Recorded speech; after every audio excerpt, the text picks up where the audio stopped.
Jerusalem is still not a safe place for Christians.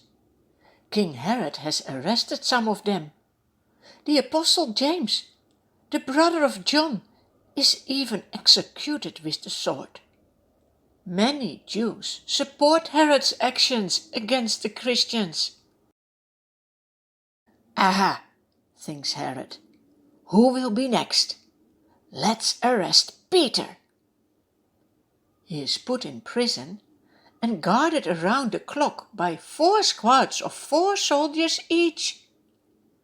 Because it is the Passover feast, King Herod wants to wait till after the festival before he will put Peter on trial before the public. While Peter is in prison, the church members meet together. They pray earnestly for Peter. They know this is the only thing they can do for him. It is also the best they can do. The night before Peter's trial, he is asleep. He is bound with 2 chains between 2 soldiers. Before the door are also guards. Can you imagine? Peter knows that the Apostle James is killed. He knows this can also happen to him. But he also knows that nothing can happen to him that the Lord doesn't want. And when he will be killed, he will be with Jesus in heaven. Peter trusts the Lord and just sleeps. Do you have so much peace in your life? Suddenly an angel of the Lord appears, lighting up the cell. He strikes Peter on the side and wakes him up. "Quick, get up," he says. Look, the chains fall off Peter's wrists. The angel continues, "Put on your clothes and sandals." Peter does so. Then the angel says, "Wrap your cloak around you and follow me." Peter follows him out of the prison, but he has no idea that what the angel is doing is really happening. He thinks he is seeing a vision. They pass the 1st and 2nd guards and come to the iron gate leading to the city.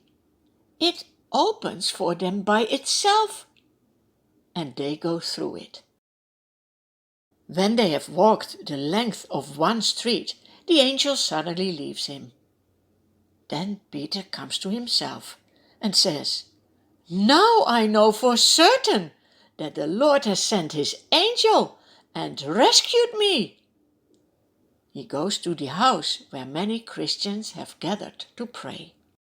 Peter knocks at the outer entrance. A servant named Rhoda comes to answer the door. She recognizes Peter's voice. "What? It is Peter!" Overjoyed, she runs back without opening the door and shouts, "Peter is at the door!" "You're out of your mind," they tell her. Rhoda insists she has heard Peter's voice. The Christians have been praying so much for Peter. See what the Lord has done with their prayers. But now they can't believe Peter is at the door. They say, it must be his angel. But Peter keeps on knocking. When they open the door, they see Peter. What a miracle! They are astonished. Peter motions them to be quiet and describes how the Lord has brought him out of prison. "Tell the other Christians about this," he says. Then he leaves to find a safe hiding place. This is not the last thing we read about Peter in the Bible. There are 2 letters from him in the Bible, which he wrote to the Christians who were scattered outside Israel because of the persecutions. We can still read them. They are full of nice teachings for us. What happens in prison in between? In the morning there is a huge commotion among the soldiers when they discover Peter is missing and nowhere to be found. King Herod examines the guards and orders that they be executed. King Herod leaves Jerusalem and goes to Caesarea to stay there. On a certain day he puts on his royal robes, sits on his throne, and gives a public address. The crowd shouts, "This is the voice of a god, not of a man!" King Herod enjoys the flattery. He doesn't give praise to God. Immediately an angel of the Lord strikes him down. He dies. Now choose. Would you like to live as Peter or as King Herod?